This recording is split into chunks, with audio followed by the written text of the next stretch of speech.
सकती। कुछ मेमोरीज हम रिकॉल करते हैं, कुछ काम नहीं हुए होते, उन चीज़ों के बारे में हम सोचते हैं। बहुत सारी चीज़ें हमारे जहन में चल रही होती हैं, ठीक है, लेकिन वो तमाम सोचें तनकीदी सोचें नहीं होती। तनकीदी सोच वो होती है कि जब हम किसी मसले में फंसते हैं और उस मसले के बारे में सोचते हैं, उस मसले के मुख्तलिफ पहलुओं के बारे में सोचते हैं और फिर उसके बाद उस मसले का हम हल निकालने की कोशिश करते हैं, तो उसको हम तनकीदी सोच कहते हैं।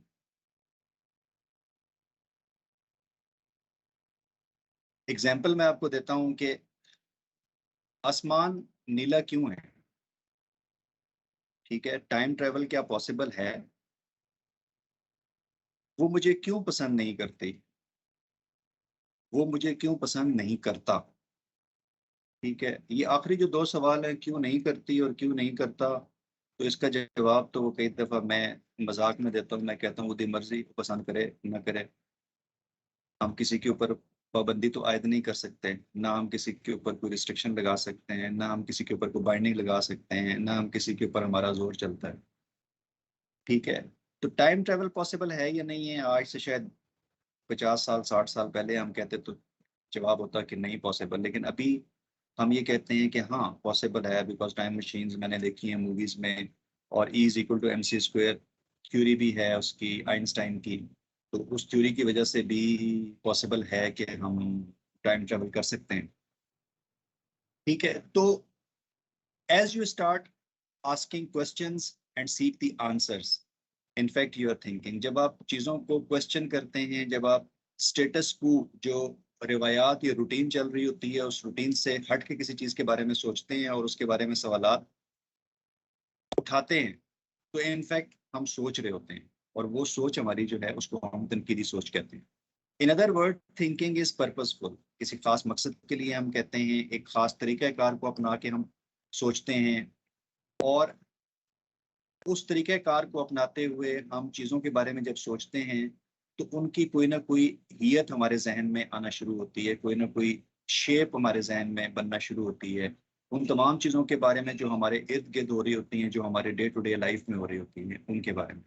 तो ये वो जो सोच होती है, इसको हम कहते हैं तनकीदी सोच। ठीक है, और ये सिर्फ सोच की हद तक है। जब उसमें हम अपनी राय देना शुरू करें, तो वो फिर तनकीदी सोच से हम आगे निकल जाते हैं। जब हम अपनी राय देना शुरू करते हैं, वो रिफ्लेक्शन होती है, जिसके बारे में हम बाद में बात करेंगे। अभी हम सिर्फ अपने आप को तनकीदी सोच तक महदूद रखते हैं।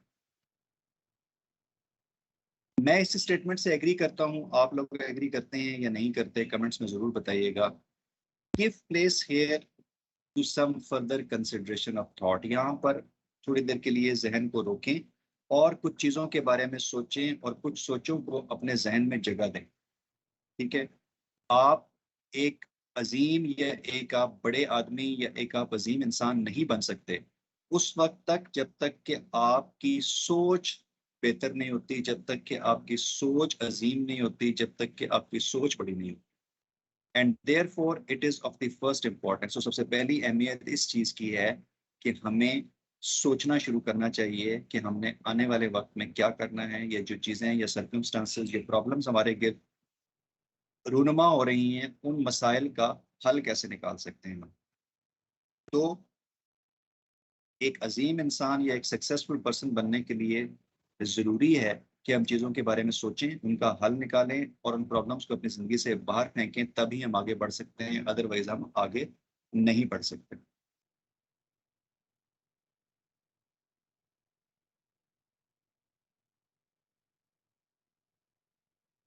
जी बिल्कुल, एग्जैक्टली, सलीम अहमद, आपने ठीक कहा।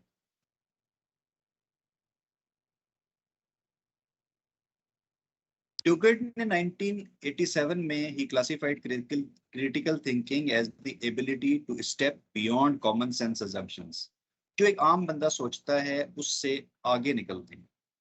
इस तरह हम कहते हैं ना कि बहुत सारी चीजें जो हैं वो देखते तो तमाम लोग हैं, देख के गुजर जाते हैं। एक सड़क के दरमियान में पत्थर पड़ा होता है, और उस पत्थर के साथ टकरा के कोई गाड़ी का नुकसान हो सकता है, कोई बंदा गिर सकता है, कोई बाइक वाला गिर सकता है। बहुत सारे लोग आपने देखे होंगे जो उस पत्थर के, कोई दाएं से गुजर जाता है, कोई बाएं से गुजर जाता है, लेकिन उसमें से कोई एक बंदा होता है, वो लेफ्ट साइड पे गाड़ी रोकता है, गाड़ी रोक के वो उतरता है, उतर के उस पत्थर को उठा के साइड पे फेंकता है, दोबारा गाड़ी में बैठता है और चला जाता है। इसका मतलब है कि उसने तमाम लोगों की सोच से थोड़ा सा आगे बढ़ के सोचा, और आगे बढ़ के उसने क्या सोचा कि ये मसला क्रिएट कर सकता है, किसी का नुकसान कर सकता है, तो बेहतर है कि मैं इसको हटा दूं। तो इस तरह की चीजें अगर आप देखें, आप एक पत्थर रोड पे रख के खड़े हो जाएं और उसके बाद आप देखें कितने लोग लुकते हैं, तो मेरे ख्याल में शायद 5%, या बहुत हद होगी तो 10% लोग होंगे जो कि इस बारे में सोचेंगे, बाकी जो हैं वो चुप करके निकल जाएंगे। एनएस ने 1985 में कहा था कि क्रिटिकल थिंकिंग इज रीजनेबल, जो कि हर बंदा एक्सेप्ट करता है। Reflective thinking that is focused on the deciding what is to be believe, जब हम क्रिटिकली सोचते हैं उसके बाद फिर हम हल की तरफ जाते हैं। जब तक हम क्रिटिकली सोचेंगे नहीं, हम हल की तरफ नहीं जाएंगे। जब तक हम ये नहीं सोचेंगे कि ये पत्थर क्या क्या नुकसान पहुंचा सकता है किस किस को, उन नुकसानात को जब तक हम रियलाइज नहीं करेंगे, उस वक्त तक हम एक्शन की तरफ नहीं जाएंगे कि इन नुकसानात के अजाले के लिए मैंने करना क्या है। ठीक है, तो रिफ्लेक्टिव सोच उससे अगली है जिसमें हम चीजों को हल करने की कोशिश करते हैं और उनके डिसीजंस के ऊपर जाते हैं। There are some perspectives from the book, किताब क्या कहती है इसके बारे में। एडवर्ड ग्लासर ने 1941 में डिफाइन किया था क्रिटिकल थिंकिंग को as an ability to think critically, and it involves three thing: attitude, knowledge and skill. Attitude, जाहिर है एक बंदे का किसी मसले को मसला समझेंगे तो हम आगे चलेंगे ना। तो एटीट्यूड वो है कि किसी चीज को, मसले को मसला समझना, किसी प्रॉब्लम को प्रॉब्लम समझना, किसी चीज को ठीक करने की आरजू करना या उसकी जुस्तजू करना। So attitude is being disposed to consider in a thoughtful way the problem and subject that comes with in the range of one's experience. हमारी डे टू डे जिंदगी में, चाहे वो हमारी आम रोजमर्रा जिंदगी हो, चाहे वो हमारी पढ़ाई हो, चाहे एज ए टीचर मैं क्लास के अंदर पढ़ा रहा हूँ, उस वक्त मैं कुछ मसाइल को फेस करता हूँ, या एज ए स्टूडेंट मैं पढ़ रहा हूँ तो मुझे कुछ मसाइल फेस होते हैं जिनका हल मुझे नजर नहीं आ रहा होता। ठीक है, तो जब जब तक मैं उनकी हल की तरफ नहीं जाऊंगा, मेरा एटीट्यूड नहीं बनेगा उसकी तरफ, उस वक्त तक मैं आगे नहीं चल सकता। उसके बाद आती है knowledge. Knowledge of the method of logical inquiry and reasoning. ये जो हम आपको सिखा रहे हैं इस लेक्चर के दौरान, तो इस लेक्चर के दौरान हम वो तरीके सिखा रहे हैं आपको, वो मेथड सिखा रहे हैं हम आपको, वो प्रोसीजर सिखा रहे हैं आपको कि जिसको मद्देनजर रख के हम एक बेहतर तनकीदी सोच और एक मसले के हल की तरफ जा सकते हैं। तो उन मसाइल को हल करने के जो मुख्तलिफ तरीके हैं, उन तरीकों की नॉलेज होनी चाहिए आप। और उसके बाद आती है स्किल। स्किल का मतलब है कि वो जो प्रोसीजर और वो जो थ्योरेटिकल चीजें आपने लर्न की हैं उनको प्रैक्टिकल लाइफ में कैसे अप्लाई करते हैं, और उनको अप्लाई करके किसी चीज का हल कैसे निकालते हैं। और उसके बाद आता है वाई, ये सब कुछ क्यों करना चाहिए। You need logic and credible data to change someone's already built perspective. किसी बंदे की कुछ सोच बन गई है, ठीक है, एक बंदा ये समझता है कि इस महंगाई की जड़ जो है वो कुछ और है, जो हम कह रहे हैं वो नहीं है, ये जो नजर आ रही है वो नहीं। ठीक है, तो उसके इस पर्सपेक्टिव को चेंज करने के लिए you need to have credible data. You need to have, जिस तरह वो कुछ लोग कहते हैं ये महंगाई बढ़ गई है, तो अगर आप डेटा उठाएं ना 2008 का, 2013 का, 2018 का एंड 2022 का, ये एक कमोडिटी की कीमत 2008 में क्या थी, एक कमोडिटी कीमत 2013 में क्या थी, 2018 में क्या थी और 2022 में क्या थी, तो एग्जैक्टली आपको पता चल जाएगा कि किस किस एरा में क्या क्या चीजें बढ़ी हैं। या अगर तमाम एरा में ही वो चीजें बढ़ रही हैं तो it is basically international forces जो जिनकी वजह से ये चीजें बढ़ रही हैं। इसमें किसी हुकूमत का या किसी इंडिविजुअल का कोई कसूर नहीं। और अगर किसी दौर में चीजें कम थी और दूसरे दौर में चीजें बढ़ना शुरू हो गई हैं, तो फिर आप कह सकते हैं कि हाँ जी मिस गवर्नेंस है जिसकी वजह से हो रही है। तो but you need a logic to convince somebody कि ये चीजें ठीक हैं या ये चीजें ठीक नहीं हैं, या इस डेटा से आप कैसे प्रूव कर सकते हैं कि ये चीजें चीजें ठीक हैं। हम कहते हैं डॉलर की कीमत बढ़ गई है, तो डॉलर की कीमत आप 2008 में देखें, 2013 में देखें, 2018 में देखें, 2022 में देखें, so gradually it is increasing. और उस इंक्रीज का ग्राफ क्या है, वहां से आपको पता चलेगा कि क्या वाकई चीजें इंक्रीज हो रही हैं, ये चीजें इंक्रीज नहीं हो।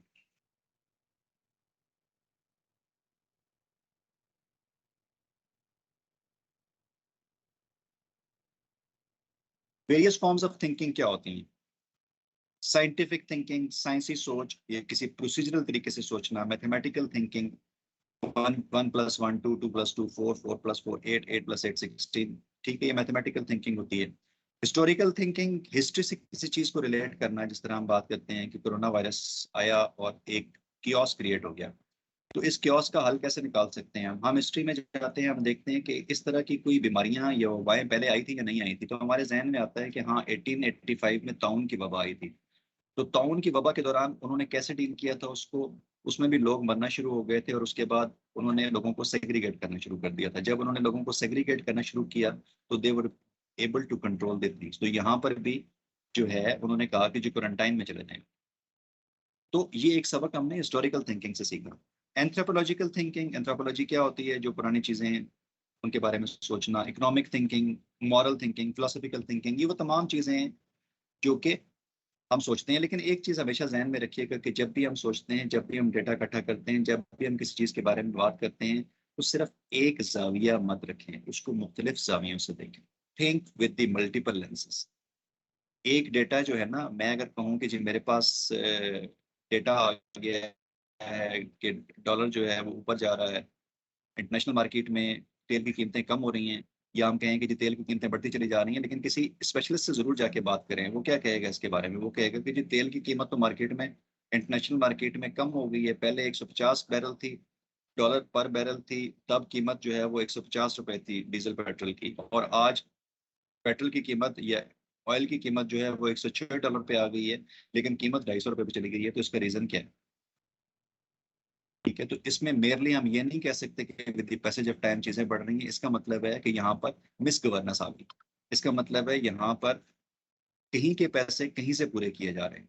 तो मल्टीपल लेंसेज, मुख्तलिफ तरीकों से एक चीज को कंफर्म करें, और मिनिमम 3 तरीके अपनाएं किसी चीज को कंफर्म करने के लिए, तब हम ये सोच सकते हैं कि ये चीज ठीक है या ये चीज ठीक नहीं है।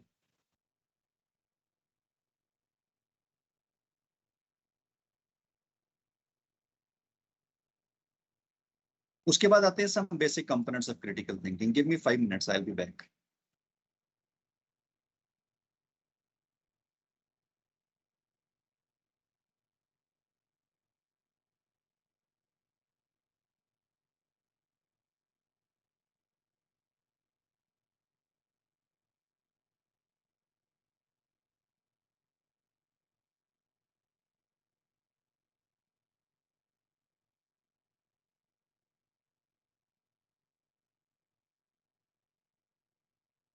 ये तो हुआ नहीं है।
अच्छा जी, basic components of critical thinking की बात कर रहे थे हम। According to Paul Scriven and Paul, 1987 में इन्होंने एक आर्टिकल पब्लिश किया था जिसमें उन्होंने इसको फर्दर सब डिवीजन बताई थी कि कंपोनेंट ऑफ क्रिटिकल थिंकिंग क्या होते हैं। वो ये कहता है a set of information and belief generating and processing skill. क्योंकि जब हम किसी का ऑलरेडी बनाया हुआ पर्सपेक्टिव जो कि उसने जहनी सोच बना ली है, उस जब जहनी सोच को आप चेंज करते हैं, तो इसका मतलब है कि आपको इंफॉर्मेशन इकट्ठा करते हैं, आपको डेटा इकट्ठा करते हैं, और वो डेटा इकट्ठा होने के बाद आप एक नई रविश, एक नई चीज क्रिएट करते हैं और एक नई चीज सामने लेके आते हैं, जिससे कि लोगों की बिलीफ जो है ना वो बन सकती है किसी नई चीज के ऊपर। ठीक है, तो ये वो स्किल्स होती हैं जिससे आप बिलीफ क्रिएटिंग कहते हैं, ये बिलीफ जनरेशन होती है। उसके बाद एक आदत या एक हैबिट जो कि बेस करती है आपकी इंटेलेक्चुअल जहनी जो आपकी सोच या जहनी इख्तरा जो होती है, और जहनी कमिटमेंट, इंटेलेक्चुअल कमिटमेंट जो होती है, उसको बेस करते हुए एक आदत है आपकी कि आप उन चीजों को यूज करते हैं जो लोगों के या अपना बिहेवियर है उसको गाइड करने के लिए, उसकी रहनुमाई के लिए, कि हम किसी गलत चीज की तरफ न जाएं। क्योंकि जब हम किसी चीज के प्रॉज एंड कॉन्स, उसकी अच्छाई बुराई को परखना शुरू कर देते हैं, तो फिर जब परखने पे वो चीज साबित होती है कि ये ठीक नहीं है, तो आप उस रास्ते को मुनकता कर देते हैं, आप उस रास्ते की तरफ नहीं जाते, आप वो बात नहीं करते। हमारी एक वर्कशॉप हो रही थी रिसर्च मेथड्स की, जब मैं एमफिल कर रहा था उस टाइम के ऊपर। तो क्लास वाज ह्यूज बिकॉज तमाम डिसिप्लिन इकट्ठे पढ़ रहे थे। इसमें teacher education, science education, special education, business non formal education, teacher education, educational planning and management, तमाम लोग थे। तो मैं बाय विर्च्यू ऑफ नॉलेज या by virtue of seniority I was appointed as class senior. तो क्लास सीनियर के उन्होंने कहा कि जी तमाम लोगों को तो हम नहीं बुला सकते, लेकिन चलें क्लास सीनियर आ जाएं और वो अपने राय बताएं कि उन्होंने इस वर्कशॉप के बाद क्या सीखा। तो मैं जब स्टेज पे आया, बोलना शुरू किया मैंने, तो for a time being I kept silent. तो मैंने कहा कि मेरे पास अल्फाज नहीं है कि मैं इस चीज़ को बयान कर सकूं, लेकिन एक चीज़ मैंने ज़रूर सीखी है इस वर्कशॉप के दौरान, और मैंने ये चीज़ सीखी है कि पहले मैं बहुत सारी चीज़ें बयान कर दिया करता था, बहुत सारी बातें मैं कर दिया करता था बगैर सोचे हुए, बगैर उनको परखे हुए। लेकिन ये वर्कशॉप अटेंड करने के बाद मैंने एक चीज़ सीखी है कि जब भी कोई चीज़ मेरे सामने आती है, या कोई बंदा कोई बात करता है, या मैं कोई बात करने लगता हूँ, तो मैं ये सोचता हूँ कि क्या ये बात ठीक है, क्या इससे अगले बंदे को कोई फायदा हासिल होता है, क्या इससे मुझे कोई फायदा हासिल होगा, या इस बात की जो क्रेडिबिलिटी है वो ठीक है या नहीं। इसको प्रूव करने के लिए मेरे पास कोई सॉलिड ग्राउंड्स, कोई डेटा या कोई और चीज है। अगर तो मेरे पास होती है और इन तमाम लेंसेज के ऊपर वो चीज पूरी उतरती है, तो वो मैं बात करता हूँ। लेकिन अगर नहीं पूरी उतरती, तो मैं खामोश रहने को तरजीह देता हूँ। और इस वर्कशॉप के बाद एक चीज मैंने सीखी है कि मैं पहले ज्यादा बोलता था, अभी मैंने बोलना कम कर दिया है। पहले मैं ज्यादा डिस्कशन करता था, अभी मैंने डिस्कशन कम कर दी है। पहले मैं ज्यादा बहस में पढ़ता था, अभी मैंने बहस कम कर दी है। ठीक है। तो इंटेलेक्चुअल कमिटमेंट और इंटेलेक्चुअल ग्रोथ आपकी जब होती है, तो वो आपकी सोचने समझने की सलाहियत और आपकी मेच्योरिटी को एक बेहतरी की तरफ लेके आती है। एक एग्जांपल मैं देता हूं कि आप एक न्यूज़पेपर उठाएं, उसमें से एक एडिटोरियल को पढ़ें, और उस एडिटोरियल को पढ़ने के बाद आप उसकी क्रेडिबिलिटी के ऊपर अपना ओपिनियन दें। और ये प्रोसीजर जो है ना, आप टाइम टू टाइम 2-3 दिन में करते रहें, तो आप बहुत कुछ सीखेंगे इसके बारे में।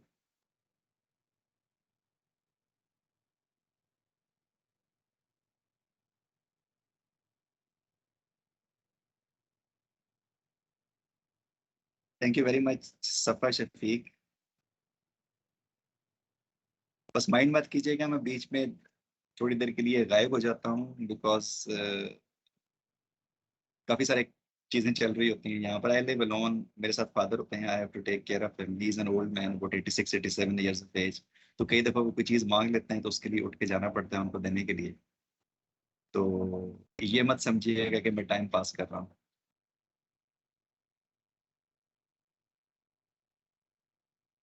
मुजम्मिल खान, क्यों परेशान है आप?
I'm sorry it was disconnected.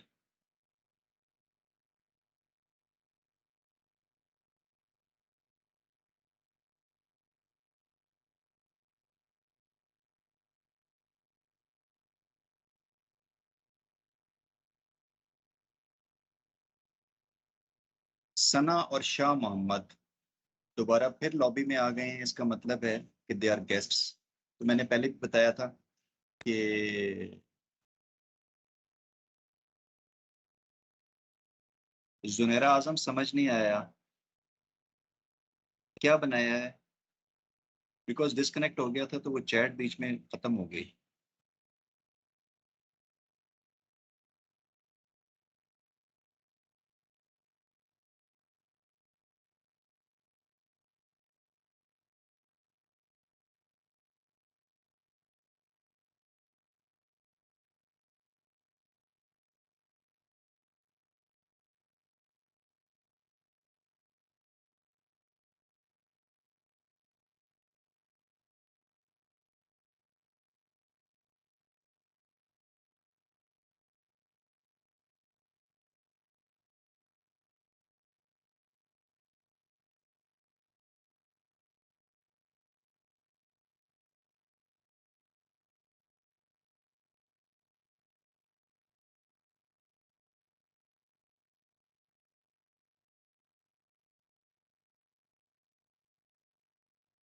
I am not there in WhatsApp group. अगर कोई बंदा मुझे ज्वाइन कर ले व्हाट्सएप ग्रुप में तो मैं शेयर कर दूंगा स्लाइड सारी। और I can join your WhatsApp group for the duration इस लेक्चर की, या इस क्लास की जो ड्यूरेशन है उस ड्यूरेशन के लिए। उसके बाद definitely I will exit and I leave that group. ठीक हो गया। मेरा नंबर है स्लाइड्स में भी दिया हुआ है, तो उसको आप सेव कर लेंगे। किसी ने कुछ पूछना हो तो वहाँ पर पूछ सकता है। जो एडमिन है वो मुझे ऐड कर ले इसमें।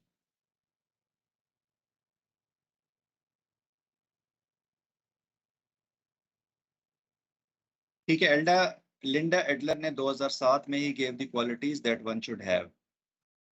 अभी क्रिटिकल थिंकर कौन होता है? जिस तरह मैंने पहले बात की कि जब आप क्रिटिकली सोचते हैं तो फिर आप क्या करते हैं, आप बहुत सारी चीज़ों के बारे में सोचते हैं, बहुत सारी चीज़ों के बारे में आप क्वेश्चंस रेज करते हैं। बिकॉज जब तक मैं सवाल रेज नहीं करूंगा, जब तक मैं उस पत्थर के बारे में सोचूंगा नहीं कि ये पत्थर यहाँ क्यों पड़ा हुआ है, इसको अगर पड़ा रहने दे गया तो क्या हो जाएगा, क्या नुकसान हो सकते हैं, उस वक्त तक मैं आगे नहीं चल सकता। तो वेल कल्टिवेटेड क्रिटिकल थिंकर जो है उसकी जो सबसे पहली क्वालिटी है वो ये होनी चाहिए कि he should be able to raise vital questions, important सवालात, स्टूपिड किस्म के सवालात नहीं। जिस तरह कहते हैं ना क्लास में कई दफा कि please don't ask question for the sake of question, question for the sake of knowledge होना चाहिए। So she should be able to raise vital questions and should be able to identify the problems which are coming in his life or which are coming in the course of जो जिंदगी चल रही होती है उसके अंदर जो हमारे आती हैं। He gathers and assesses relevant information and comes to well reasoned conclusion। जब वो सवालात रेज कर देगा, प्रॉब्लम आइडेंटिफाई कर ली, उसके बाद उसके ऊपर वो डेटा इकट्ठा करेगा और इंफॉर्मेशन इकट्ठी करने के बाद उसको कुछ कुछ नतज के ऊपर पहुंचेगा, और जब नतज पे पहुंचेगा तो उसके बाद उसका वो हल निकालेगा। जब उसका हल निकालेगा तो उसके बाद फिर उस हल को वो देखेगा कि क्या ये वाकई ही स्टैंडर्ड्स और क्राइटेरियाज या जो सोसाइटी के या हमारे एथिकल कंसिडरेशंस हैं उनके हक में, उनके अगर हक में है तो उसको अप्लाई करेगा, अदरवाइज अप्लाई नहीं करेगा। अभी हमारे मुल्क में चाहे आप ठीक भी हैं, but if you raise certain question against the religious beliefs तो आपको छोड़ा नहीं जाएगा। तो वो जो क्वेश्चंस हैं उससे रिलेटेड, उनको कहते हैं ना कि अपने तक महदूद रखें तो ज्यादा बेहतर होता है। वो कहते हैं do as Romans do, do as Romans do, but in Rome, not in Pakistan. ठीक है, that was the lighter part of it. Then he should be reflect upon open mentally with an alternate system of thought. Reflect का मतलब है कि जब data gather कर लिया, conclusion उसने निकाल लिए, तो उसने हल निकालना है अभी कि मैंने इस पत्थर को उठा के साइड पे रखना है और इसके ये फवायद हों। मैं रुकूंगा, रुक के मैं इस पत्थर को साइड पे रखूंगा। ठीक है, तो ये उसने हल निकाला है। तो ये शुड रिफ्लेक्ट अपॉन, उसके हल को जो है वो जहन में लेके आए और मुख्तलिफ सोचों को, मुख्तलिफ हल को एक किसी प्रॉब्लम को सॉल्व करने के लिए बहुत सारे तरीके हो सकते हैं, एक जगह पे पहुंचने के लिए बहुत सारे रास्ते हो सकते हैं, लेकिन हम कोशिश करते हैं कि हम वो रास्ता चूज करें जो कि बेहतर हो। हम वो रास्ता चूज ना करें जो सबसे छोटा हो और चोरों डाकुओं और लुटेरों से भरा हुआ। मैं 3 किलोमीटर एक्स्ट्रा ट्रैवल कर लूंगा, बट आई वुड लाइक कि आई शुड बी सेफ। मैं जिस गाड़ी पे जा रहा हूँ वो सेफ हो और मेरा कंफर्ट जो है वो ज्यादा हो। तो आपने वो सोल्यूशन और वो रास्ता चुनना है जो कि बेहतर हो और जो सबके लिए बेहतर हो और आपके लिए भी बेहतर हो।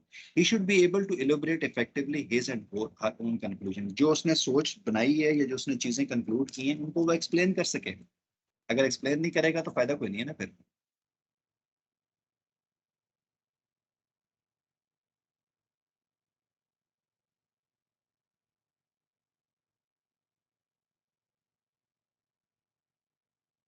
इस स्लाइड को पढ़ें, हिस्टोरिकल ह्यूमन एवोल्यूशन की, उसके बाद हम इसके ऊपर बात करेंगे।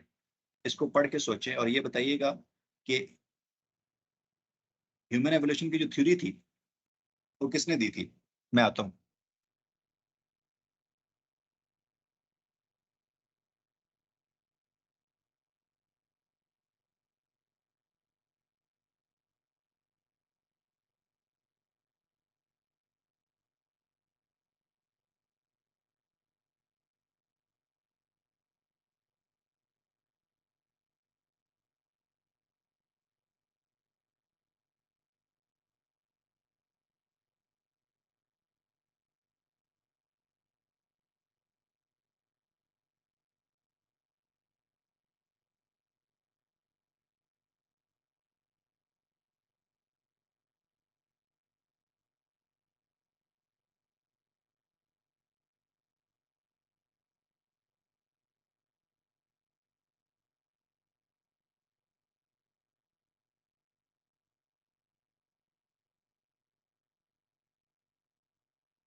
As revolutionary and controversial as the origin of species was, the obvious topic it did not cover is the evolution of humans. All Darwin offered there was a vague note that, eventually, light would be thrown on the origin of man and his history. At the time of its publication, in 1859, there was virtually no fossil evidence for human evolution. Yet Darwin's theory of evolution by natural selection suggested that all species could be understood in terms of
अच्छा जी, तो हम बात कर रहे थे historical evolution of Mankind. तो Darwin ने theory दी थी एवोल्यूशन ऑफ मैन पार्ट की। एवोल्यूशन की थ्योरी जो है वो डार्विन ने दी थी, जिसमें कहा था कि इंसान जो है वो किसी जमाने में एक बंदर हुआ करता था और उसके बाद इंसान बन गया। ठीक है, दैट वाज वन थ्योरी। एक कोई बंदा उसको एक्सेप्ट करता है या कोई बंदा उसको एक्सेप्ट नहीं करता, दैट इज अनदर थिंग। ठीक है, मैं एक चीज पे बिलीव करता हूँ कि स्ट्रेट अवे किसी चीज को रिजेक्ट कर देना या निगेट कर देना ठीक नहीं है। हमें नॉलेज तमाम चीजों की होनी चाहिए कि एक नॉन मुस्लिम क्या सोचता है, एक मुस्लिम क्या सोचता है, एक ज्यू क्या सोचता है, एक क्रिश्चियन क्या सोचता है, एक ज़ियोनिस्ट क्या सोचता है, एक बुत परस्त क्या सोचता है, एक आग परस्त क्या सोचता है, एक हिंदू मत क्या सोचता है, एक सिख क्या सोचता है। इन तमाम लोगों की सोच, इन तमाम लोगों की थ्योरीज के बारे में एटलीस्ट नॉलेज जरूर होनी चाहिए हमें। उनको एक्सेप्ट करना या ना एक्सेप्ट करना वो एक अलग कहानी है, that is a separate thing. तो human being in jungle, he used to live in jungle और गारों में रहा करता था वो स्टोन एज में। ठीक है, तो अभी बहुत सारे सवालात जहन में आते हैं। जब वो जंगल में रहता था, गारों में रहता था, तो वो अपने आप को बचाता कैसे था? How did they save themselves? How did they use stones? How did they use fire? How did they lit fire? How did they grow crops? How did they make homes? How did they develop civilisation and how did they begin trade? इसका जवाब ये आता है कि they have learn. और उन्होंने learn कैसे किया? उन्होंने लर्न तनकीदी सोच से किया। उन्होंने एक पत्थर को देखा और उन्होंने कहा कि इस पत्थर का क्या क्या फायदा उठाया जा सकता है। इससे मकान बनाया जा सकता है, इससे आग जलाई जा सकती है, इससे दुश्मन को मारा जा सकता है, इससे हम मंजनीक में डाल के पत्थर दूर फेंक के दुश्मन को मार सकते हैं, इससे बंद बनाए जा सकते हैं, इससे पानी को रोका जा सकता है। Number of things which they can do from the stones. आग, आग से क्या? आग से जानवर डरते हैं, सो इर्द गिर्द आग जला दें रात को तो आग से जल। तो जब तक हम किसी चीज की यूटिलिटी के बारे में सोचेंगे नहीं, उस वक्त तक we would not be able to get best out of it. उसमें से एक अच्छाई वाली चीजें जो हैं हम उस वक्त तक नहीं निकाल सकते जब तक कि हम उसके बारे में सोचेंगे नहीं। क्रिटिकल थिंकिंग की अप्रोचेस जो है ये सुकरात से शुरू हुई। सुकरात ने जो रिवायात चल रही थी उन पे सवालात उठाए थे, इसी वजह से तो उसको जहर का प्याला पीना पड़ गया। जस्ट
अच्छा जी, तो सुकरात ने जहर का प्याला पिया था। उसको जहर का पिलाया प्याला पिलाया गया क्योंकि उसको ऑप्शन दी गई थी कि या ये कर लो तो या फिर हम तुम्हें जलील कर देंगे, या हम तुम्हें ये कर देंगे, हम तुम्हें फलाना कर देंगे, वट एवर। इसके ऊपर अगर आप थोड़ा सा स्टडी करें तो आपको पता चल जाएगा कि सुकरात को क्यों मारा गया। ठीक है, ही बेसिकली क्वेश्चन द स्टेटस को और प्रॉब किया था डीपली, बहुत सोची थी चीजें। और उसने उस वक्त की जो रिवायात, उस वक्त की जो सोचें थी, उस वक्त की जो लोग थे, जो बड़े थे, बड़े बूढ़े थे, उनको उसने निगेट किया।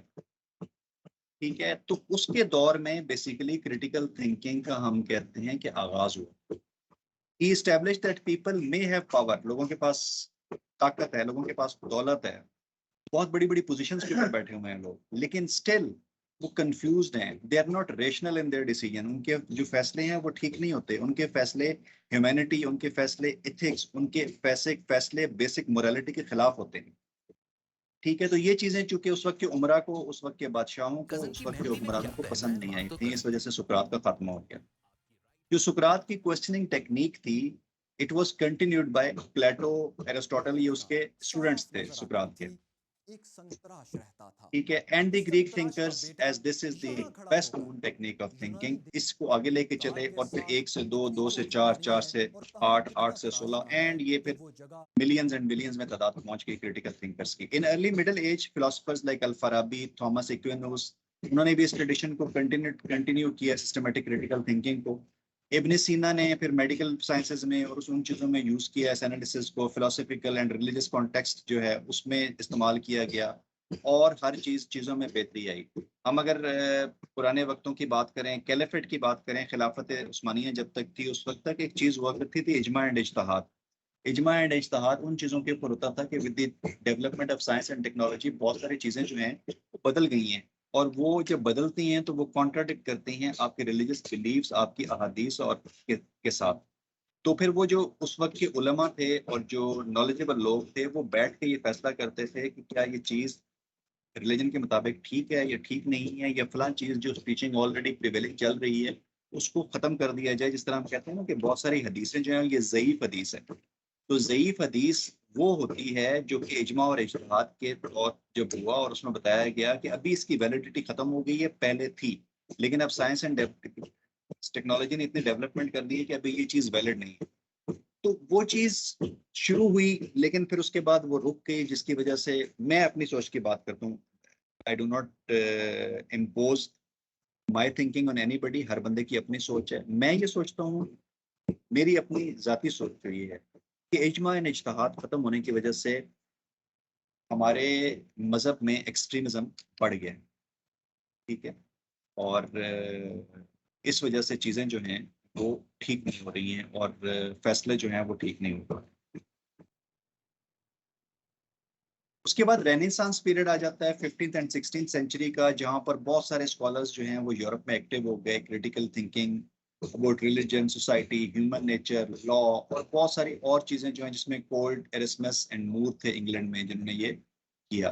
Francis Bacon in England was explicitly concerned with the way we seek knowledge, हम किस तरीके से मालूमात हासिल करते हैं उसके बारे में उसने बात की। ही रिकग्नाइज एक्सप्लिसिटली, बड़ा क्लियरली उसने बताया था कि दिमाग और जो जहन है, इस सोच को आप छोड़ नहीं सकते, कि आप इसको कहें कि जो बंदा जो दिल करे सोचना शुरू कर दे, जो बंदा जो दिल करे करना शुरू कर दे, नहीं।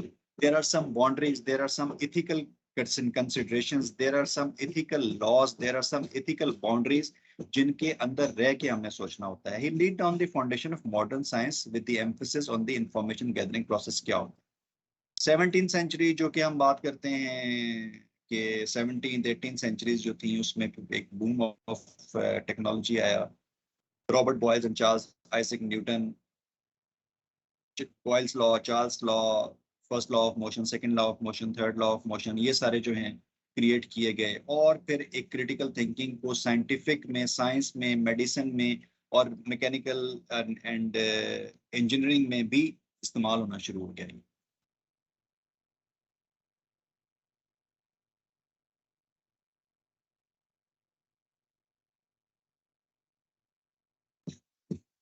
जी, राइट ब्रदर्स ने जहाज इजाद किया था जो मैं आज उड़ाता हूँ।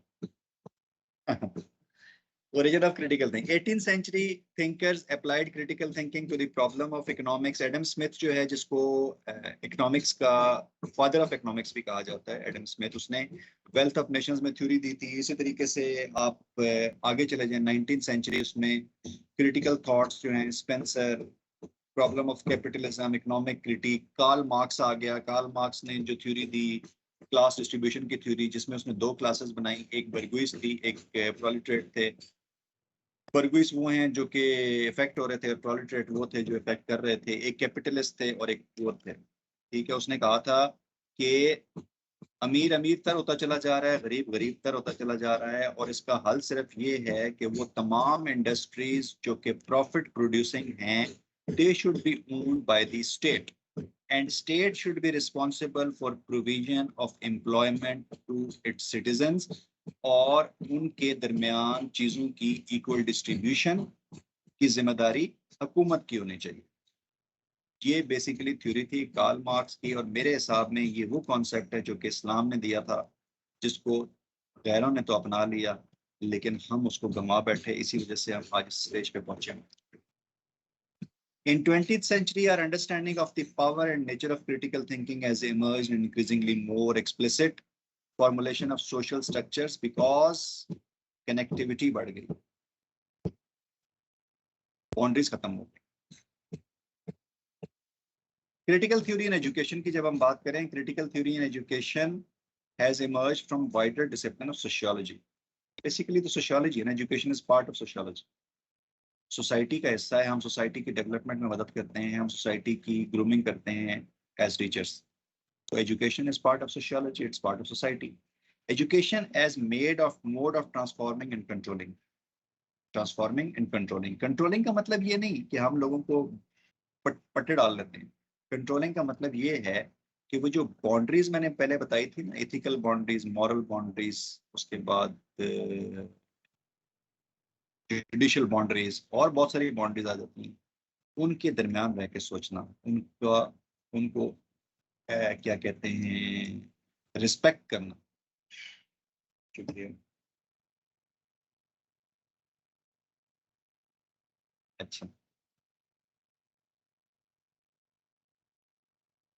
it cross-examines the social, cultural, political and economic context of compulsory education. Education से क्या फायदा हासिल होता है सोसाइटी को, कल्चर को, सियासत को और हमारी इकोनॉमी को।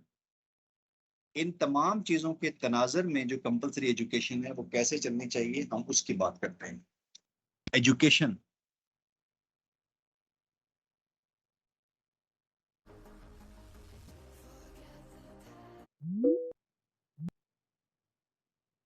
critical theory in education thus throws a critical eye upon the history, education की history, development and practice of education and education contextualization.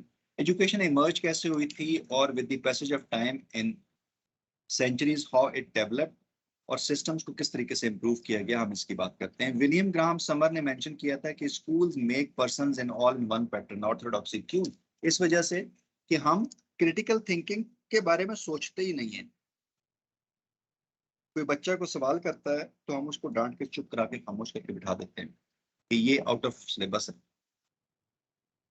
Nothing is out of syllabus. अगर मैंने किसी चीज का जवाब नहीं देना, then even then there is a way to negate it, या कहीं कि हम बाद में बात करेंगे इसके ऊपर।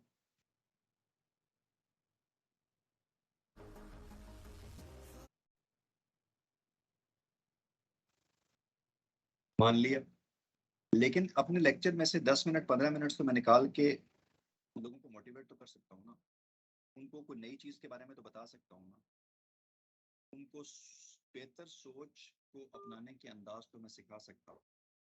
ठीक है, लेकिन जब तक हम ये नहीं करेंगे उस वक्त तक एक ही जैसे लोगों को हम प्रोड्यूस करते रहेंगे और वो उसी तरीके से चलते जाएंगे। The field of critical theory in education hence covers a wide range of social and educational issues.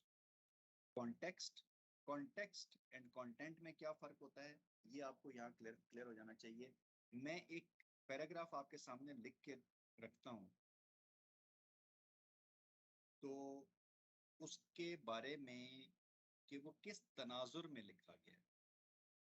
ठीक है, बाज़ औक़ात आपने देखा होगा सोशल मीडिया के ऊपर कुछ वीडियो क्लिप्स चल रहे होते हैं, तो वो वीडियो क्लिप जो है हमारी सोच को नेगेटिविटी की तरफ ले जाते हैं या किसी बंदे के खिलाफ कर देते हैं। क्यों? कि हमने जो उसको तनाजुर है वो हमने गलत लिया।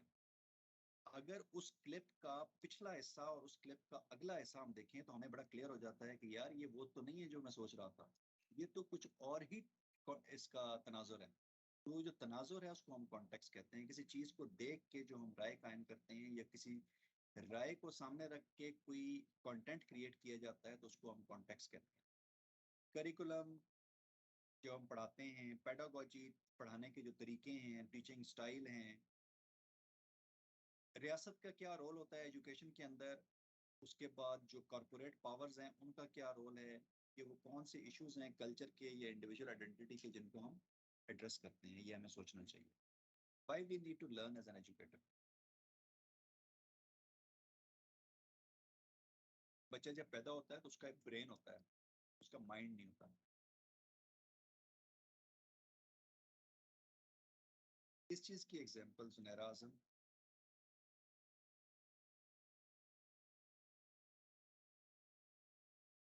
तो बच्चा जब पैदा होता है तो उसके जहन में कुछ नहीं होता, वो एक ब्रेन होता है, एक मगज होता है, ठीक है.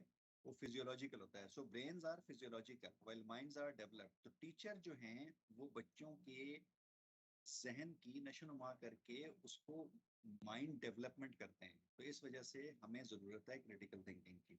To have credible reasoning in countering existing knowledge. अगर कोई सवाल पूछता है तो बजाय इसके कि मैं उसको खामोश करवा देता हूँ, मेरे पास जवाब होना चाहिए उसका, ठीक है. जवाब मेरे पास उस वक्त होगा जब मेरे पास नॉलेज होगी. जब मेरे पास नॉलेज नहीं होगी तो मेरे पास जवाब नहीं होगा. दूसरी चीज इस वजह से है कि यंगर जनरेशन का जो रॉन्ग थिंकिंग पैटर्न है उसको हम ठीक कर सकें, उनको बेहतरी की तरफ लेके आए, उनको बेहतर सोच की तरफ लेके आए. उसके बाद to create inquisition of developing higher order skills. Bloom's taxonomy हम आगे पढ़ेंगे तो वहां पर आ जाएंगे हायर ऑर्डर स्किल्स क्या होती हैं. उनके अंदर एक क्या कहते हैं जुस्तजू पैदा करना, इंक्विजिशन पैदा करना, कि वो अच्छी चीजों के बारे में सोचें.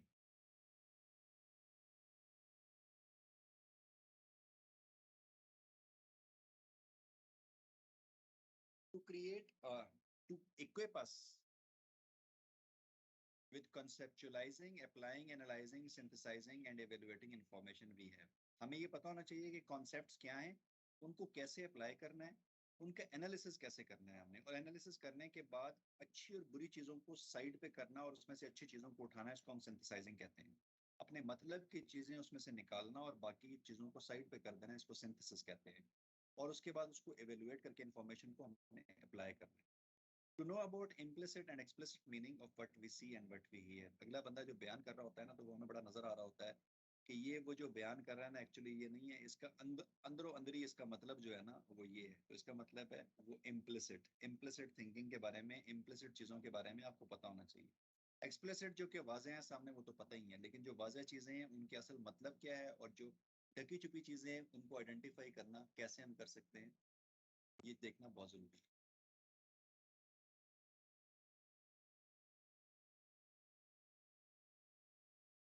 Graduate should be prepared for thinking their way through the challenging life जो आगे आ रही है, उसके बारे में तैयार करना है अपने उनको.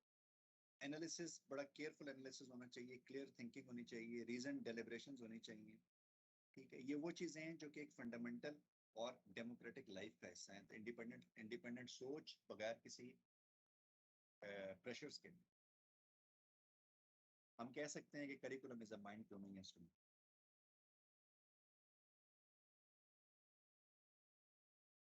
ये है ब्लूम्स टेक्सोनॉमी. ब्लूम्स टेक्सोनॉमी की 6 स्टेजेस हैं. नीचे वाली जो 3 स्टेजेस हैं उनको लोअर ऑर्डर थिंकिंग स्किल्स कहते हैं, कि एक बंदे ने कुछ देखा और उसको याद कर लिया और उसको समझ लिया और उसको अपने मकसद के लिए अप्लाई कर लिया. ये वो चीजें हैं, ये तो हर बंदा जानता है. एक बच्चा जिसने क्लास अटेंड की है या नहीं की है, या जिसने पढ़ा है या नहीं पढ़ा है, वो ये तमाम चीजें कर सकता है. He can read ideas, he can explain ideas, and he can use the information in any situation. ठीक है, ये लोअर ऑर्डर थिंकिंग स्किल्स है. लेकिन जब उसने अप्लाई किया और उसके बाद जो रिजल्ट्स मिले उसको, उन रिजल्ट्स को उसने एनालिसिस करना है, उसको एनालाइज करना है. जब उसने एनालाइज कर लिया, अच्छाइयाँ बुराइयां उसने साइड पे की, उसके बाद उसने एवेलुएट करना है उनको, कि इसकी मकसद क्या है, ये क्यों हुई, ये कैसे हुई, उसकी जस्टिफिकेशंस क्या है. और उन जस्टिफिकेशंस को मद्देनजर रखते हुए उसने एक नई चीज क्रिएट करनी है, एक नया तरीका क्रिएट करना है उस मसले को हल करने का. तो ये जो ऊपर वाली 3 चीजें हैं, एनालिसिस, एवेल्युएशन एंड क्रिएशन, ये हायर ऑर्डर थिंकिंग स्किल्स कहते हैं, जिनको क्रिटिकल थिंकिंग स्किल्स भी कहते हैं. तो समझ आया आपको ब्लूम टेक्सोनॉमी क्या होती है?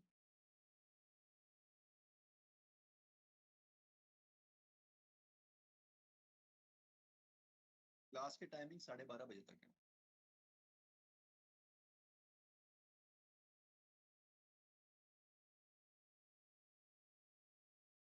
How to develop critical thinking. सबसे पहले जब हम रिसीव करते हैं किसी चीज को, कोई इंफॉर्मेशन हमारे पास आई, उसको एनालाइज किया हमने फैक्ट्स को, उसके ऊपर कुछ ओपिनियंस ड्रॉ किए या लोगों से पूछा, कुछ एजम्पशंस हमने की, और उसके बाद हमने एक रिसर्च क्वेश्चन बनाया कि ये सवाल उठता है इसके ऊपर। जब वो सवाल हमारे पास आ गया, उसके बाद हमने मल्टीपल सोर्सेज ऑफ इंफॉर्मेशन जो है उसको इस्तेमाल किया कि उसकी ऑथेंटिसिटी क्या है, वो ठीक है या वो ठीक नहीं है, इस सवाल का जवाब क्या निकलता है। उसके बाद कुछ मजीद उसको एलोबरेट किया क्वेश्चंस को, और उनके जवाब तलाश करने की कोशिश की फ्रॉम द राइट सोर्सेस। उसके बाद जब आपके पास जवाब आना शुरू हुए तो उनको क्रॉस चेक करना है इंफॉर्मेशन जो आपके पास अवेलेबल है उसके साथ, बिफोर एक्सेप्टिंग देम और रिजेक्टिंग देम। अपने सोशल सर्कल को एनहांस करें।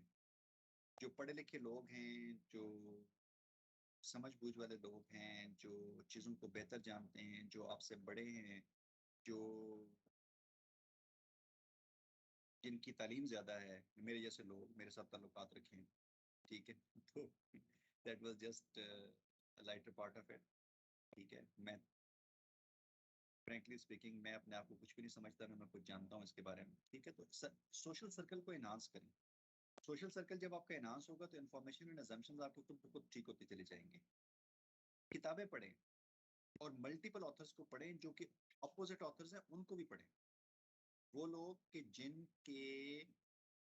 जिनको आप समझते हैं कि नहीं यार ये ठीक नहीं है, बट उनको भी पढ़ें।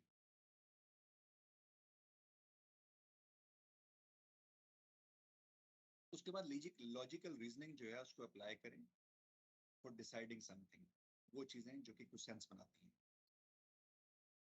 जो थ्योरीज ऑलरेडी अवेलेबल हैं, या जो फैक्ट्स ऑलरेडी अवेलेबल हैं, जो इन्फॉर्मेशन आपके पास आती है उसको एक्सेप्ट करने से पहले वेरीफाई जरूर। बेनिफिट्स क्या होते हैं क्रिटिकल थिंकिंग के। एम्प्लॉयर्स जो है ना आजकल, वो ये नहीं चाहते कि मेरे पास पढ़ा लिखा बंदा है। वो ये समझते हैं कि मेरे पास वो बंदा है जो कि फैसले कर सके, राइट डिसीजंस ले सके। उसके लिए ज़रूरी है कि आप जल्द अज जल्द चीज़ों को सीखें, और प्रॉब्लम्स को सॉल्व करने का तरीका जो है ये अपने बच्चों को भी सिखाएं। जो चीज़ें आपने याद कर ली हैं, जो चीज़ें आपने समझ ली हैं, ज़रूरी नहीं है कि वो ठीक है। ठीक है। With the passage of time knowledge obsolete होती चली जाती है। तो सीखें कि पुरानी चीज़ों को जहन से निकाल बाहर फेंकें और नई चीज़ों को एम्ब्रेस करें। अपने स्टूडेंट्स को सिखाएं क्रिएटिविटी क्या होती है। एक काम को करने का एक तरीका नहीं होता, एक काम को करने के 1000 तरीके होते हैं। ठीक है। कम टाइम, कम रिसोर्सेज और आसानी से काम मुकम्मल करने वाला तरीका जब आप अप्लाई करेंगे ना, तो लोग आपसे खुश होंगे। उनको सिखाएं कि इंफॉर्मेशन को गैदर कैसे की जाती है और उसको एनालाइज कैसे किया जाता है। उनको पढ़ाएं ये कि वो गलत डिसीजन को किस तरीके से अवॉइड कर सकते हैं, क्रिटिकल थिंकिंग से या मल्टीपल चॉइस से या एनालिसिस से किस तरीके से उनको अवॉइड किया जा सकता है, और उनको सपोर्ट करें in developing the critical thinking skills.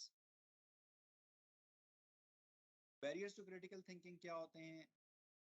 हम अगर कहते हैं जी क्रिटिकल थिंकिंग इतनी अच्छी है, तो बहुत सारे अनक्रिटिकल लोग कहाँ से बीच में आ गए। तो उसके बहुत सारे रीजंस हैं, उन रीजंस को देख लेते हैं। 5 मोस्ट पावरफुल बैरियर्स जो क्रिटिकल थिंकिंग के हैं ना, वो ईगो सेंट्रिज्म, मेरी अना बीच में आ जाती है, सेल्फ सेंटर्ड थिंकिंग। मैं अगर इस चीज से हट गया तो मेरा तो जो है ना, वो लोग क्या कहेंगे मेरे बारे में। तो ईगो को खत्म करना है।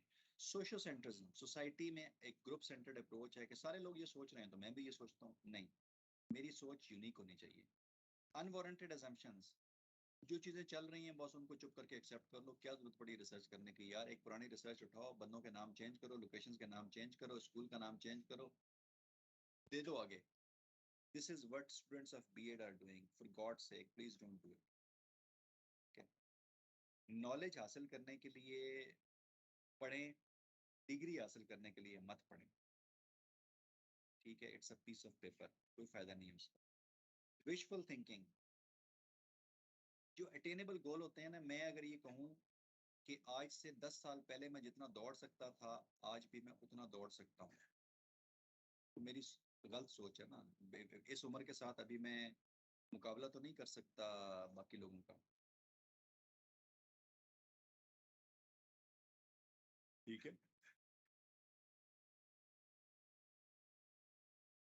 तो विशफुल थिंकिंग जो है ना वो नहीं होनी चाहिए हमारी।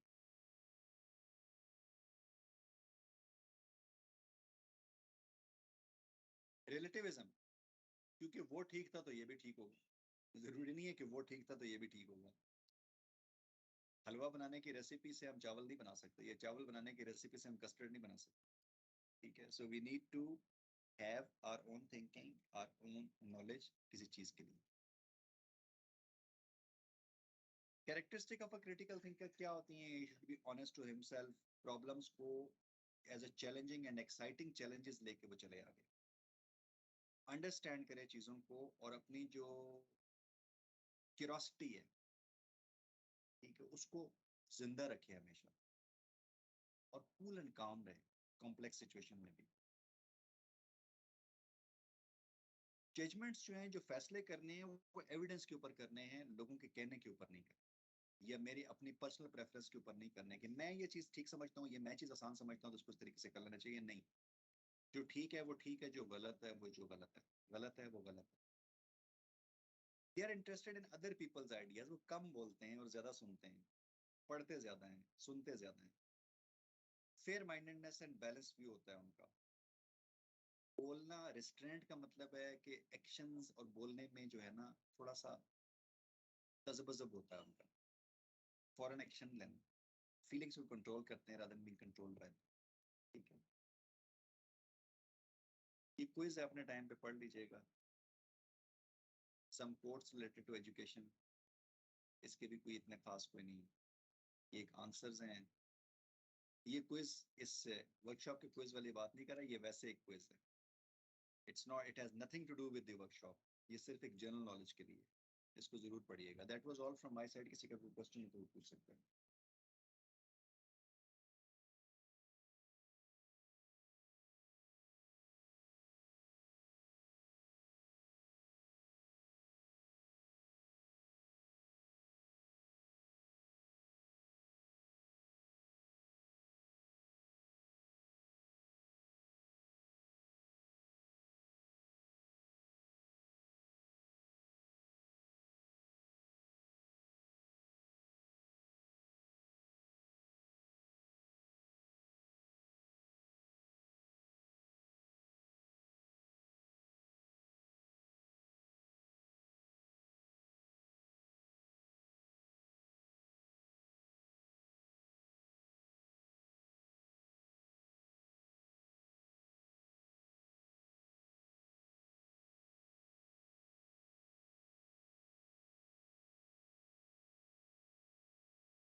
नहीं, मैं इधर ही हूँ, मैं बिल्कुल नहीं गया, अभी टाइम है आधा घंटा।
या इसलिए क्योंकि तुम आंटीज के सवालों से परेशान हो?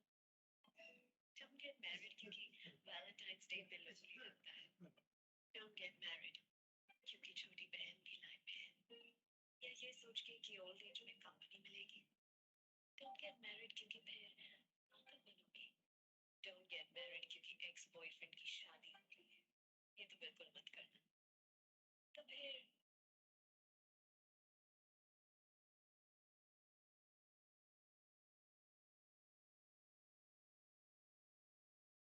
अटेंडेंस का रिसोर्स पर्सन से कोई ताल्लुक नहीं होता, ये तमाम लोगों के लिए। मैं सिर्फ आपको गाइड कर सकता हूँ चीज़ों के बारे में। मुझे नहीं पता कि किसी की अटेंडेंस हुई है या किसी की अटेंडेंस नहीं हुई है। इसका जवाब उस आपको आईटी सेक्शन दे सकता है या रीजनल ऑफिस दे सकता है, बिकॉज उनके पास शायद कोई एक्सेस हो। रिसोर्स पर्सन के पास कोई एक्सेस नहीं है।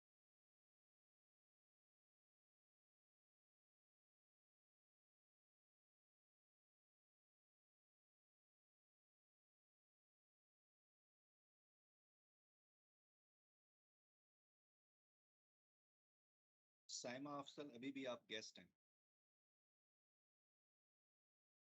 इसका मतलब है कि आपने यूनिवर्सिटी अकाउंट से लॉगिन नहीं किया हुआ है।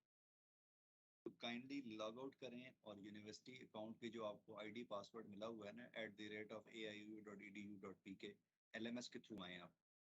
यहाँ से पहले मीटिंग को साइन आउट करें, साइन आउट करने के बाद बंद कर दें, बंद करने के बाद LMS खोलें, LMS से क्लास के ऊपर क्लिक करें और क्लास पे क्लिक करके दोबारा MS टीम्स खुलेगा, वहाँ ऑटोमेटिकली लॉगिन होगा या दोबारा लॉगिन आईडी मांगेगा आपसे।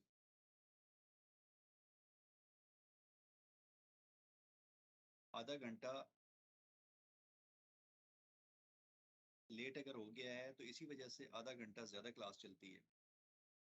तो आप ज़्यादा देर लॉगिन रहते हैं। मैं डिस्कनेक्ट नहीं करता, मैं आपको बता रहा हूँ, अभी भी मैं डिस्कनेक्ट नहीं करूँगा। तकरीबन अगर 12:30 बजे है तो 1 बजे तक मैं मीटिंग क्लोज नहीं करूँगा, ताकि लोगों का टाइम चलता रहे।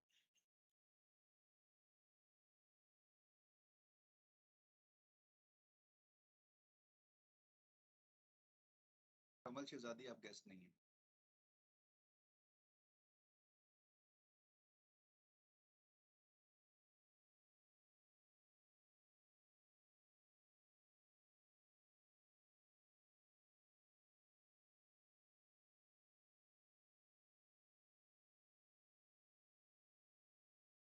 मोमल बाई, मोमल। क्या आवाज आ रही है मेरी? मोमल,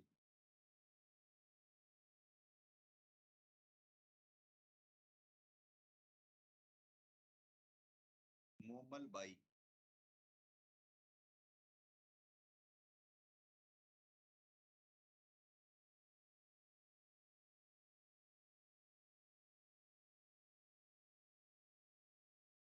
मोमल गेस्ट हैं, लॉग आउट करके लॉग इन करें दोबारा।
सफिया शफीक,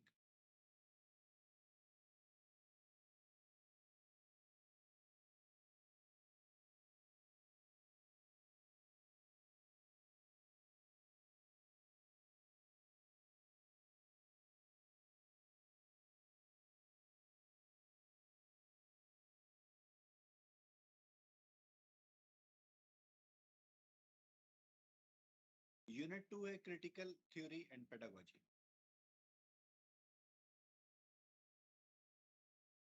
जिस तरह मैंने पिछले लेक्चर में कहा था कि 5% of the people think, 10% of people think that they think, and the other 85% would rather die than thinking. वो मर जाएंगे, सोचेंगे नहीं। थॉमस एडिसन ने बताया था और बिल्कुल ठीक कहा था कि 5% लोग सोचते हैं, 10% लोग वो हैं जो कि ये प्रिटेंड करते हैं कि वो सोचते हैं, लेकिन वो सोचते कोई नहीं है, और बाकी वो मर जाएंगे, सोचेंगे नहीं। ठीक है, तो ये बिल्कुल ठीक है, कोई गलती नहीं है, गलत नहीं कहा गया इसमें। Perspective of some educational thinkers की जब हम बात करते हैं, 20th century theorists are called the critical thinkers. क्यों? बिकॉज एडवांसमेंट्स बहुत तेज हुई है, कनेक्टिविटी आ गई, ग्लोबल विलेज बन गया, फासले खत्म हो गए, telephone calls, internet, WhatsApp, social media, बहुत कुछ आ गया। ठीक है, wealth, class and power distribution were main concerns which paved way for critical thinking. Karl Marx की बात करें आप, थॉमस एक्विनास की बात करें, जॉन एडम्स की बात करें, ये वो थिंकर्स थे जिन्होंने क्लास डिस्ट्रीब्यूशन के बारे में बात की थी, पावर डिस्ट्रीब्यूशन के बारे में बात की थी। ठीक है, कि एक बंदा जो अमीर है अमीर तर होता चला जा रहा है, जो गरीब है गरीब तर होता चला जा रहा है, महंगाई बढ़ रही है, लोग पिस रहे हैं, लोग जो हैं वो करप्ट पैसे इकट्ठे कर करके बाहर ले जा रहे हैं। तो ये क्या है? सोचना तो पड़ेगा ना इसके ऊपर। जब तक लोग, आम लोग नहीं सोचेंगे, उस वक्त तक ये चीजें हल नहीं होंगी। How politics and education work. Rules किस तरह बनाए जाते हैं, पावर किस तरह प्ले करती है एजुकेशन सिस्टम के अंदर, वो लोग जो टीचर हैं और स्कूलों में पढ़ा रहे हैं वो ज्यादा बेहतर जानते होंगे इसके बारे में। कौन इन्फ्लुएंस करता है, कैसे इन्फ्लुएंस करता है, किसके कहने पे इन्फ्लुएंस करता है। प्रिंसिपल अगर इन्फ्लुएंस करता है टीचर्स को तो वो किसके कहने पे करता है। एलोकेशन ऑफ फंड्स जो है वो किसी एमएनए का गाँव है तो वहां पर स्कूल जो है वो बड़ी शानदार बन जाएगा, अदरवाइज वो नहीं बनेगा। फिरारन ने 1982 में कहा था कि making and remaking of knowledge is possible through education. जब हम तालीम हासिल करते हैं तो हम नॉलेज को बेहतरी की तरफ लेके जा सकते हैं। माइकल फोकॉल्ट ने 1998 में कहा था कि power is everywhere and it is accepted norm and constituted through knowledge, social binding and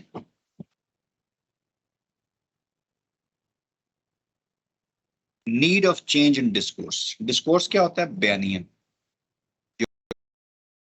बातचीत करते हैं उसको हम कहते हैं डिस्कोर्स। जो बयानिया है उसको हम डिस्कोर्स कहते हैं। डिस्कोर्स को बदलने की जरूरत है। एजुकेशन प्लानिंग और उसकी इम्प्लीमेंटेशन कहती कैसे होती है? It's a mix of political and bureaucratic process in policy making and implementation. Politicians जो हैं वो कवानीन बनाते हैं, ब्यूरोक्रेट्स उनको सजेस्ट करते हैं और उसके बाद ब्यूरोक्रेट्स ही उनको इम्प्लीमेंट करते हैं। तो एक्चुअली ब्यूरोक्रेसी जो है, एस्टेब्लिशमेंट, वही काम कर रही है, बाकी लोग तो सारे कठपुतली हैं। लेजिस्लेटर्स करिकुलम लॉ बनाते हैं, करिकुलम प्लानर्स करिकुलम डिजाइन करते हैं। अगेन करिकुलम प्लानर्स कौन है? ब्यूरोक्रेट्स हैं। स्पॉन्सर्स कौन है? UNDP, United Nations, UNESCO. जो आपको फंड देते हैं तो वो अपनी पॉलिसीज भी इंप्लीमेंट करते हैं आपके ऊपर। वो फिर कहते हैं कि करिकुलम में ये चीजें डालें, ये चीजें मत डालें। तो जब हम लोगों से मदद लेते हैं, इमदाद लेते हैं और वो हमारे यहाँ एजुकेशन में इन्वेस्ट करते हैं तो वो ऐसे ही नहीं इन्वेस्ट करते। उनके एम्स होते हैं, हिडन एम्स, और उनको वो पूरा करवाते हैं through legislation and curriculum plans. School boards क्या करते हैं? Punjab book board, Sindh book board, ठीक है, ये तमाम बुक बोर्ड्स हैं जो कि मुख्तलिफ काम करते हैं। एक्रेडिटेड एजेंसी, एक्रेडिटिंग एजेंसीज होती हैं, accrediting agencies. PMDC Pakistan medical and dental council, PEC Pakistan engineering council. इसी तरह टीचर्स की भी एक काउंसिल बना रहे हैं, ये पता नहीं बनती है या नहीं बनती है, ठीक है, जिसमें कि टीचर्स की भी रजिस्ट्रेशन होगी। Social and societal actors influencing decision making, और बहुत सारे लोग होते हैं जो कि हिडन होते हैं लेकिन उनका रोल चल रहा होता है बीच में। Education related decision making is a cumbersome process and many tiers are involved in it. ठीक है, तो इन तमाम चीज़ों के बारे में सोचना चाहिए कि एजुकेशन जब हमारे पास पहुंच रही है तो वो किस तरीके से पहुंच रही है, किन किन टीयर्स से होके पहुंच रही है, कौन कौन से प्लानर्स इसमें शामिल होते हैं। 18th अमेंडमेंट बिल और उसकी इम्प्लीकेशंस क्या थी? 18वीं अमेंडमेंट से पहले क्या थी? एजुकेशन फेडरल सब्जेक्ट था और उसके बाद वो अचानक प्रोविंसेस में आ गया, और प्रोविंस में आके वो बेहतर हुआ या वो बेहतर नहीं हुआ, इसके बारे में सोचना चाहिए। Top leadership, middle management and classroom management. Top leadership जो है वो political leadership and policy makers हैं, bureaucracy. Middle management regional and district education officers हैं और इंस्टीट्यूशनल हेड्स हैं। और टीचर्स जो हैं वो क्लासरूम मैनेजमेंट करते हैं। टू पीपल हैव वॉइस, ये जो पूरा सिस्टम मैंने आपको एक्सप्लेन किया कि किस किस ने क्या क्या बनाना है, तो क्या इसमें व्हाट अबाउट कम्युनिटी? क्या पेरेंट्स इस तमाम चीज़ में पार्टिसिपेट कर सकते हैं? क्या लर्नर्स इन तमाम चीज़ों में पार्टिसिपेट कर सकते हैं? क्या टीचर्स की कोई वॉइस है? What about local needs? हमारी ज़रूरियात क्या हैं? क्या एजुकेशन उन ज़रूरियात को पूरा करती है? ग्लोबल डिमांड्स क्या हैं? क्या एजुकेशन उनको पूरा करती है? What about inclusion? क्या हम तमाम लोगों को साथ लेके चल रहे हैं? एक गरीब का बच्चा और एक अमीर का बच्चा, क्या दोनों एक तरह की तालीम हासिल कर पा रहे हैं? क्या कुछ ऐसे फैक्टर्स तो नहीं है कि हम किसी बंदे को बाहर धकेल देते हैं, उसकी कास्ट, उसकी क्रीड, उसकी रिलीजन, उसकी सेक्ट की बुनियाद के ऊपर हम उसको आइसोलेट कर देते हैं और वो मजबूर हो जाता है कि वो स्कूल या कॉलेज या यूनिवर्सिटी छोड़ के चला जाए? ये वो तमाम सवालात हैं जो कि सोचने चाहिए और इनके जवाब जो हैं वो आपके जहन में आने चाहिए। स्लाइड शो हो रही है सबको?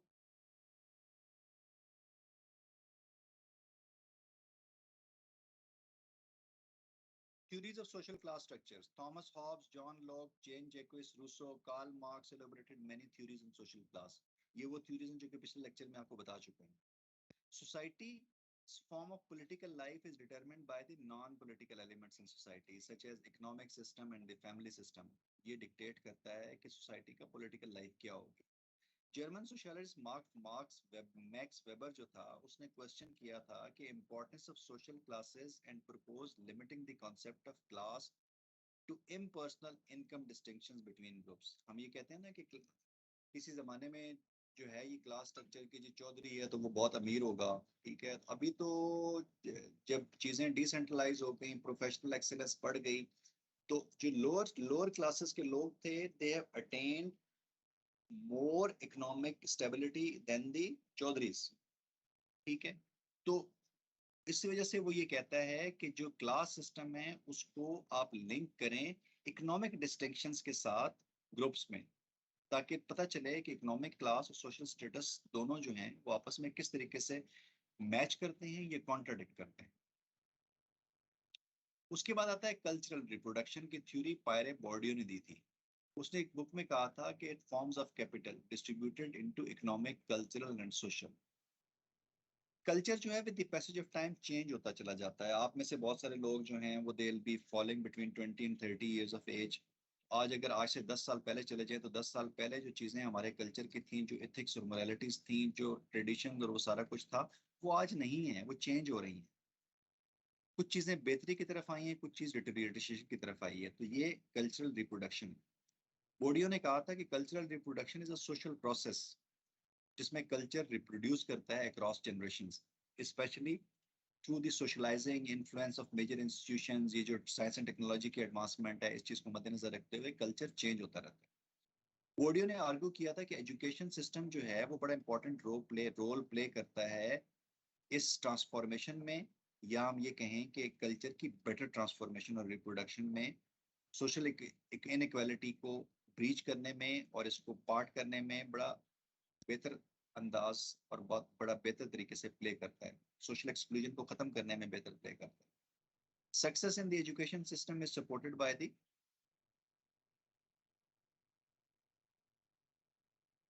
Possession of cultural capital and refined habits, ठीक है। तो आज हमने डेट प्रेजेंटेशन कर ली है, बाकी जो रह गया है इंशाल्लाह हम कल करेंगे। अब तक किसी का कुछ सवाल हो तो वो पूछ सकता है। 8वीं स्लाइड तक हमने पढ़ लिया था, कल 8 से आगे हम स्टार्ट करेंगे 9 स्लाइड से। ये जहन में रखिएगा, मुझे बता दीजिएगा।